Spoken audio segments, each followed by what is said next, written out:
Hello friends, welcome to our YouTube channel. In this video I'm gonna tell you about how to fix frozen screen in your Poco C61 smartphone.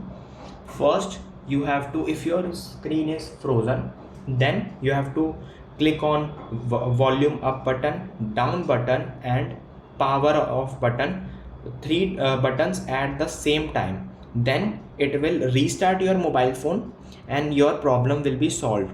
Then you can restart it and just clear your cache just after your phone is not frozen. Then you have to click on apps.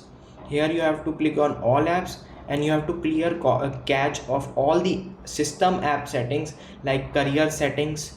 Like this, you can see Google Play career settings. Click on storage and cache, clear cache it, and it will fix. I hope you like this video. If you like this video, then subscribe to our YouTube channel for more helpful tips and tricks videos. See you next time.